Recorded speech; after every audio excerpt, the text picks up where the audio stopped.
afternoon a few weeks later. Everyone but Margot is in the main room. There is a sense of great tension. Dussel is standing at the window looking down fixedly at the street below. Peter is at the center table trying to do his lessons. Anne sits opposite him writing in her diary. Mr. Frank sits reading on the couch. The sound of the telephone ringing comes from the office below. They're all rigid, listening tensely. Dussel rushes down to Mr. Frank. Ring, ring. There it goes again, the telephone. Mr. Frank, do you hear? Yes, I hear. But it's the third time, Mr. Frank. The third time in quick succession. It's a signal. I tell you, it's me trying to get to us. For some reason, she can't come to us, and she's trying to warn us or something. Please, please. Something has happened, Mr. Frank. For 3 days now, Meepo hasn't come to see us. There hasn't been a man at work and not a sound in the building.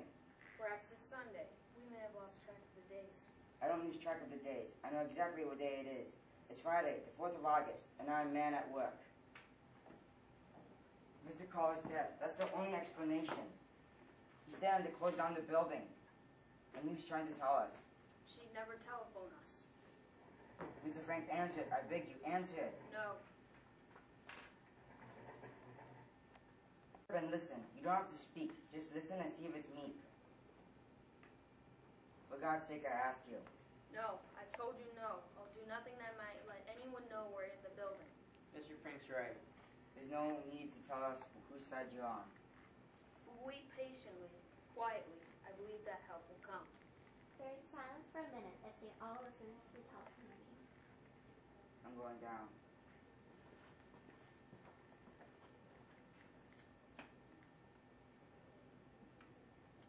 Frank goes to Margot. Look, Peter, the sky. What a lovely, lovely day. Aren't the clouds beautiful? You know what I do when it seems like I can't stand being cooped up for one more minute? I think myself out. I think myself in the park for a walk where I used to go with Pim, where the jonquils and crocus and violets go down the slope. You know the most wonderful part about thinking yourself out? You could have it any way you like. You could have roses and violets and chrysanthemums all blooming at the same time. It's funny. I used to take it all for granted, and now I've gotten crazy about anything that has to do with nature. Haven't you? I've just gone crazy. I think if something doesn't happen soon, if we don't get out of here, I can't stand much more of it. I wish you had a religion. No thanks, not for me. Oh, I don't mean you have to be an Orthodox or believe in heaven and hell and purgatory and things. I just mean some religion. Doesn't matter what, just to believe in something. When I think that's all that's out there, the trees and flowers and seagulls, the goodness of people, of you, Peter. The goodness of people we know. Mr. Crawler, me, Derek, the vegetable man, all risking their life for us. When I think of all these good things, I'm not afraid anymore. I find myself in God and I. That's fine. When I think, I get mad. Look at us, hiding out for 2 years. Oh man, but when I begin to think, I get mad. Look at us, hiding out for 2 years, not able to move, caught up here. Think, I get mad. Look at us, hiding out here for 2 years, not able to move, caught here like, waiting for them to come and get us. And all for what? We're not the only people that had to suffer. There's always been people that had to suffer. Sometimes one race, and sometimes another, and yet. That doesn't make me feel any better. I know it's terrible trying to have any faith. Things. But you know what I think? I think the world may be going through a phase like I was with Mother. Maybe it'll pass, maybe not for 100 years, but someday. In spite of everything, I still believe that people are really good at heart. I want to see something now, not 1,000 years from now. But Peter, if you only look at it as a brief pattern, we're just a little minute in life. Look at us, going at each other like a couple of stupid grown-ups. Look at the sky now. Isn't it lovely? One day, when we're outside, I'm going to. She breaks off as she hears the sound of the car. Its brakes squealing as it comes to a sudden stop. The people in the other rooms also become aware of the sound. They listen tensely. Another car roars at a screeching stop. Anne and Peter come from Peter's room. Mr. and Mrs. Von Dunn creep down the stairs. Dussel comes out from his room. Everyone is listening, hardly breathing. A door clangs again and again in the building below. Mr. Frank starts quietly down the steps to the door.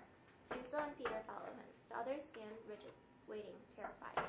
In a few seconds, Drusilla comes stumbling back up the stairs. He shakes up with Peter's help and goes to his room. Mr. Frank bolts the door below and comes slowly back up the stairs. Their eyes are all on him as he stands there for a minute. They all realize that what they have feared has happened. Mrs. Van Dam starts to whimper. Mr. Van Dam puts her gently in a chair and then hurries up the stairs to their room to collect their things. Peter goes to comfort his mother. There is a sound of violent pounding on the door below. For the past 2 years, we have lived in fear. Now we can live in hope.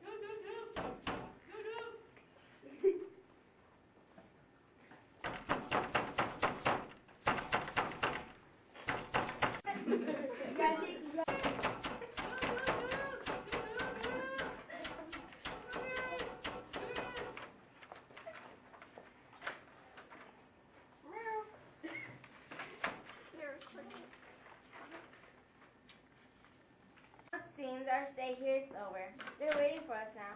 They've allowed us 5 minutes to go get our things. We can take a bag and whatever it can hold of clothing. Nothing else. So, dear diary, that means I must leave you behind. Goodbye for a while. P.S. Please, me for Crowler or anyone else. If you should find this diary, will you please keep it safe for me? Because someday I hope I... Save me! Save me! No! She moans, tossing and crying in her sleep. The other people wake, terrified. Dussel sits up in bed, furious.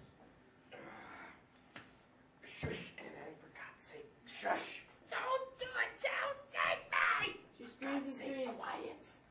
You want someone to hear? In the main room, Mrs. Frank grabs a shawl and puts it around her. She rushes into Anne, taking her in her arms.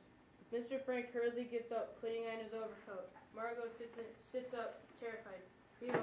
Peter's light goes on in his room. Hush, darling, hush. It's all right.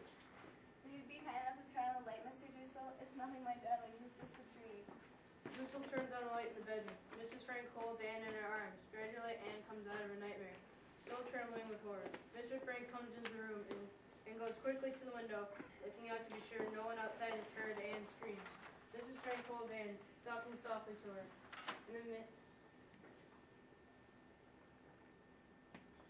Something must be done with that child, Mrs. Frank. Yelling like that? Someone could hear. She's endangering all of our lives.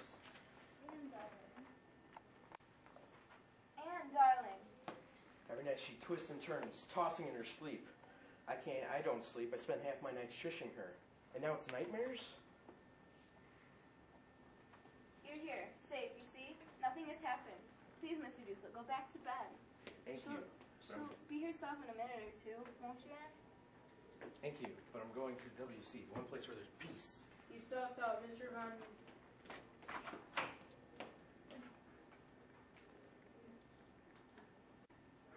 No, Was it a very bad dream? Perhaps if you told me. I'd rather not talk about it. Poor darling. Try to sleep then. I'll sit right here beside you until you fall asleep. You don't have to. But I'd like to stay with you. Very much, really. I'd rather you didn't. Good night, then. You please guys father to come in? Of course, Andrew. See there. Lunch master. It is really sharp.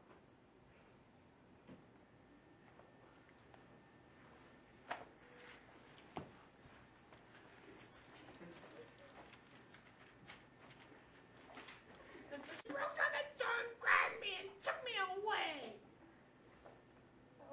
I want you to take this pill. What is it? Something to quiet you. She takes it and drinks the water in the main room. Margot turns out the light and goes back to bed. No, just sit for a minute. Was I awful? Did I yell? Did anyone hear? No, lie quietly now. Try to sleep. I'm a coward. I think I've grown up, and then something like this happens. I love you. You're the only one I love. Anil!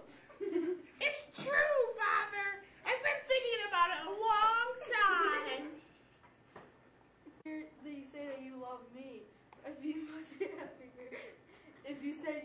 loves your mother as well. She needs your love so much. We have nothing in common.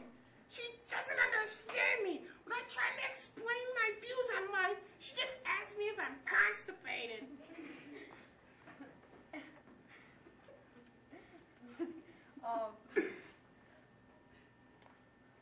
Watch just now. She's crying. She's in there crying. I can't help it. I only told the truth. I didn't want her here. I was horrible. And the worst thing is I can't stand up. As I can stand up and look at myself doing it, and I know it's cruel. Tell me, don't say it's just a phase. I'm your father, Anne. Stop it. Anne, there's only so much we can do as parents. Set a good example. Point the way. The rest you must do on your own. Build personality. I'm trying, I am, every night. I think back at all the things I've done wrong in the day. Like putting the Macadoosel's bed.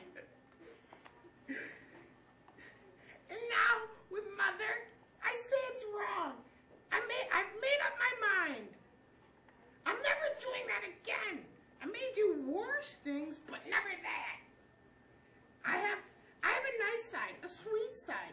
I'm scared to show it, so the mean side comes out. I'm trying, Papa. I think people will laugh at me, so mean Ann comes out.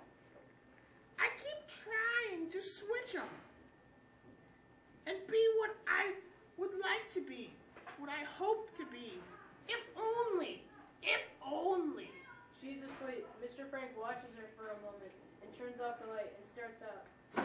The lights dim out, the curtains fall.